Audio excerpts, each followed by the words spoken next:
दोस्तों, आज हमारी कहानी है एक कैद चुड़ैल, एपिसोड 29। ओके, ज्यादा वक्त बर्बाद नहीं कर सकते, रूही ने जल्दी से कहा। तो बाकी सब ने भी हम में सिर हिलाया और गाड़ी की तरफ बढ़ गए। शाम होने को थी। सूरज की रोशनी अब कमजोर पड़ने लगी थी। उनकी गाड़ी कॉलेज से एक जंगल पार करके बने पुराने किले के सामने रुक चुकी थी। वो धीरे धीरे गाड़ी से उतरे और उसको निहारने लगे। वो मौजूदा किले से पहले के राजाओं का स्थान रहा होगा, जो सैकड़ों सालों बाद भी मजबूती से खड़ा हुआ था। हालांकि उसकी हालात पहले से बहुत खराब हो चुकी थी। उसके आसपास बहुत सारे पेड़ और झाड़ियां उग चुकी थीं और देखकर लगता था कि वहां अब कोई आता जाता नहीं था। वो लोग धीरे धीरे उसके अंदर गए और अंततः कुछ ही देर में उसके मुख्य हॉल में खड़े हुए थे। ये वही जगह है, रूही ने उसको देखते हुए कहा।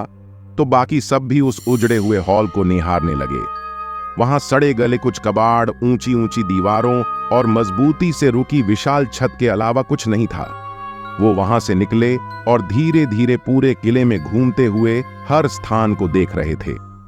अचानक से उनकी नजर नीचे छपे पैरों के निशानों की तरफ गई, जो हाल फिलहाल के दिखाई दे रहे थे। उन्होंने एक दूसरे को देखा और फिर उनका पीछा करते हुए आगे बढ़ने लगे। वो चलते चलते एक गुफा नुमा जगह के मुहाने पर आ गए और फिर हिचकते हुए उसके भीतर चले गए। अंदर का होलिया किसी विशालकाय मैदान की तरह था, जिसके ऊपर छत पड़ी हुई हो। उसकी दीवारों से तहखाने की ही भांति जलती मशालें लगी हुई थीं, जिनकी रोशनी में पूरा हॉल नहाया हुआ था। यह तो बिल्कुल तहखाने जैसा है, दिव्या ने उसे देखते हुए कहा। हम सही कहा, विक्रांत ने कहा और सामने की ओर एक मोड़ पर नजर डाली। सभी धीरे धीरे उसी ओर चल पड़े और मोड़ पर मुड़ते ही वो सामने का नजारा देखकर पत्थर की भांति स्थिर हो गए। सामने भी दूर तक फैला हुआ हॉल था, जिसकी छत गोल ऊंची थी और उसके नीचे खड़े थे दो लोग, जिसमें से एक बूढ़ा आदमी था जो जमीन के बड़े से फर्श के टुकड़े को हटाए उसको खोदने में लगा था, जबकि उसकी नजदीक खड़ी एक लड़की थी जो अपने पैरों में पड़ी लाश को देख रही थी। दोनों के मुंह उन लोगों के विपरीत दिशा में थे और उनसे थोड़ी ही दूर वो सफेद त्रिकोणीय पत्थर और अनेक रहस्यमय चीजों के साथ साथ वो पुरानी किताब भी रखी हुई थी। विकांक्षा, रूही ने कहा। तो सामने खड़ी लड़की ने तुरंत मुड़कर देखा। रूही और उसके दोस्तों को खड़े देख उसके चेहरे के रंग बदल गए। वो कांपते पैरों से 2 कदम पीछे हट गई। उस आदमी ने खोदना रोकते हुए फावड़ा एक ओर रखा और गुस्से से उन्हें घूरते हुए गड्ढे से बाहर निकला। कौन हो तुम? माधो सिंह ने आंखें छोटी करते हुए गौर से उनकी ओर देखा। रूही कुछ कदम आगे आई तो वो फौरन पहचान गया। तुम लोग यहां क्या कर रहे हो? उसने लड़खड़ाते हुए। परेशानी उसके चेहरे पर साफ झलक रही थी। तुम्हारा खेल खत्म हुआ गद्दारों, रूही ने गुस्से में अपनी हाथों को कसते हुए कहा। विकांक्षा के चेहरे पर परेशानी की लकीरें दिख रही थीं, जबकि माधो सिंह का चेहरा सख्त और उद्देश्यवान दिख रहा था। बहुत देर कर दी मेहरबान, आते आते, माधो सिंह ने गुस्से से थूक उड़ाते हुए रूही से कहा और एक तेज खंजर निकालकर सामने कर दिया। चाकू नीचे फेंक दो, माधो सिंह, विक्रांत ने आगे आते हुए कहा और दोनों हाथ उसकी ओर हवा में कर दिए। लेकिन वो कहां चुप बैठने वाला था। उसने विक्रांत के ऊपर उछलते हुए तेजी से वार किया। विक्रांत, उसके दोस्तों की आवाजें पूरे हॉल में गूंज गईं। उसने खुद का तेजी से बचाव किया और उसके बाजू को कसकर पकड़ लिया। माधो सिंह ने तेजी से उसके सिर पर अपना सिर दे मारा और चाकू को तक्कात से खींचा। चाकू! विक्रांत की पसलियों पर गहरा घाव बनाता हुए पीछे गया और विक्रांत की कर्राहट भरी चीख पूरे तहखाने में फैल गई। उसने अगले ही पल खुद को संभालते हुए एक जोरदार पैर माधो सिंह की सीने पर मारा। वो लुढ़कता हुआ दूर गिरा। जॉन और ललित ने एक साथ उस पर छलांग लगाई और दोनों तरफ से कसकर पकड़ लिया। उसके हाथ से छूटकर दूर गिरे चाकू पर विकांक्षा लपकी, लेकिन उससे पहले ही फुर्ती दिखाते हुए दिव्या ने उठाकर उसकी तरफ तान दिया। रूही तेजी से विक्रांत की ओर गई और तुरंत कपड़ा फाड़कर उसकी सीने के दाईं और पसलियों पर रख दिया। विक्रांत ने उसे अपने हाथों में लिया और दर्द से, मैं ठीक हूं, डोंट वरी, उसने दिलासा देते हुए रूही से कहा। तो रूही ने एक तरस खाती नजर उस पर डाली और फिर गुस्से से माधो सिंह की ओर मुड़ गई। बताओ, किसकी लाश है यह? रूही ने गुस्से से पूछा और उसका गिरेबां पकड़ लिया। होगा कोई राहगीर, माधो सिंह कुटिलता में हंसा। क्यों मारा इसे? उसके एक और सवाल उसकी ओर उछाला। गुस्से से रूही के होंठ कांप रहे थे। ताकि मालिक को शक्तिशाली बना सकें। माधो सिंह ने कहर ढाती नजरों से रूही को घूरा। उसकी आवाज में जरा भी अफसोस दिखाई नहीं दे रहा था। कॉलेज की हत्याओं में भी तुम ही शामिल थे ना? रूही पूरी तकात से चिल्लाई थी। उसकी आंखें गुस्से से लाल थीं। पहले आर्याना को तुमने अगवा किया और फिर मार डाला, ठीक उसी तरह अंजलि पर हमला किया और तुम्हारे मालिक ने उसको मार डाला, जैसे फिर अवनी के साथ हुआ। इससे पहले कि माधो सिंह कुछ बोलता, तेज धाड़ की आवाज के साथ एक घूंसा उसके मुंह पर आ टकराया, जिसने उसकी बत्ती सी हिला डाली। रूही ने तेजी से मुड़ते हुए देखा तो ध्रुव गुस्से से लाल हुआ, वहां गुर्रा रहा था। वो शायद रूही का पीछा करता रहा होगा। बोल, वो तूने ही था ना? ध्रुव गुस्से से उसको पकड़े हुए पीछे ले गया। माधो सिंह और वो एक दूसरे को गुस्से से देखे जा रहे थे। ध्रुव तेजी से चिल्लाया, बता, तूने ही मारा था ना मेरी अंजलि को? माधो सिंह ने हम्मा में सिर हिलाया और नजरें नीचे कर लीं।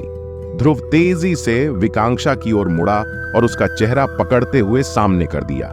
और तुम भी शामिल थी इसके साथ? क्यों? उसने चीखते हुए पूछा। बताओ सबको, वो तुम ही थी। तुमने ही पहले रूही के बाथरूम के दरवाजे को खटखटाया और फिर तुमने ही मेरी अंजलि पर हमला किया। बोलो। वो गुस्से में चीखा तो विकांक्षा ने आंखों में आंसू लाते हुए हां में सिर हिला दिया। एक जोरदार तमाचे ने उसके कान को सुन्न कर दिया। ध्रुव, खुद को संभालो। रूही ने सामने आते हुए उसको पीछे कर दिया और खुद विकांक्षा के सामने आ गई। बोलो, क्यों किया ये सब? मैं मजबूर थी रूही, विकांक्षा ने रोते हुए कहा और अपने बाप की ओर देखा। इतनी की मासूम लोगों की मौत पर तुम्हें तरस नहीं आया? रूही ने अफसोस जताते हुए उसकी ओर देखा, फिर वो एक ओर खड़े माधो सिंह की ओर गई और उसके सामने खड़ी हो गई। और तुम मुझे एक सवाल का जवाब दो। जब तुम्हारे मालिक को ही उन्हें मारना था तो तुम उन पर पहले हमला क्यों करते थे? उनका रक्त वही कारण था उन हमलों का, माधो सिंह ने होंठ से निकलते खून को थूकने हुए कहा। रक्त क्या मतलब? रूही ने भौहें सिकोड़ते हुए उसकी ओर देखा तो वो खामोशी से नीचे देखता रहा। जवाब दो, वो गुस्से से चिल्लाई। मालिक इस तरह अपने शिकार को नहीं मार सकते थे। माधो सिंह ने पहेलियां सुलझाने की कोशिश की। यूं तो कई आत्माएं उनके कब्जे में थीं, लेकिन खुद को पुनर्जीवित करने के लिए उन्हें एक नई आत्मा की बलि चाहिए, लेकिन उसको वो तभी स्वीकार कर पाते थे जब उस बलि का खून इस त्रिकोणीय पत्थर पर चढ़ाया जाए। अर्थात पहले हम हमला करके उसके कुछ रक्त का अंश पत्थर पर चढ़ाते थे और फिर मालिक उसको मृत्युदंड देकर उसकी आत्मा को अपने पास रखकर खुद को पहले के मुकाबले थोड़ा और बेहतर कर लेते थे। यानी वो कैदी आत्माओं के जरिए किसी को भी मौत दे सकता है, लेकिन खुद के शरीर को पुनर्गठित करने के लिए उसको उस व्यक्ति का रक्त इस पत्थर पर चढ़ावे के रूप में चाहिए। रूही ने जैसे खुद को समझाते हुए कहा था। तो एक और नई बलि? रूही ने पास पड़ी लाश को देखते हुए कहा। जब हम आखिरी बार मिले थे तो वो एक काली परछाई की तरह था, तो अब इसके बाद उसकी स्थिति क्या होगी? क्या वो पूर्ण रूप से अपने शरीर को पुनर्गठित कर चुका है? हां, शायद एक अंतिम बलि। और माधो सिंह ने कहा और रूही की आंखों में नफरत से देखा। लेकिन इसका अर्थ यह नहीं कि वो कमजोर हैं। वो अब भी सर्वशक्तिमान हैं। वो तुम में से किसी को नहीं छोड़ेंगे। वो गंदी हंसी हंसा। लेकिन उसको दोबारा जीवित करने के पीछे तुम्हारा क्या उद्देश्य है? रूही ने आखिरी सवाल भी दाग दिया।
कुछ देर इंतजार करने के बाद उन्होंने देखा रूही लौट आई थी और उसके हाथ में वही किताब थी।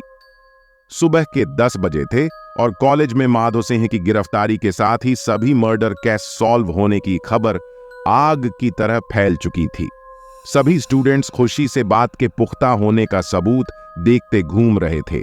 तरह तरह की बातों का बाजार गर्म था। कॉलेज प्रिंसिपल या टीचर्स आधिकारिक तौर पर खबर आने तक कुछ भी कहने से बच रहे थे, हालांकि वो भी मन ही मन राहत में थे। रूही और उसके दोस्त हाथ में चाय का कप लिए कैंटीन के सामने बातों में मशगूल थे। उन्होंने पहेलियां तो सुलझा ली थीं, लेकिन अभी भी मुश्किल पड़ाव उनके सामने था। दोस्तों, ये है हमारी आज की कहानी। हमारा अगला भाग बहुत जल्द आएगा। इसके लिए कृपया हमारे YouTube चैनल को सब्सक्राइब करें और लाइक और शेयर कमेंट करें। धन्यवाद।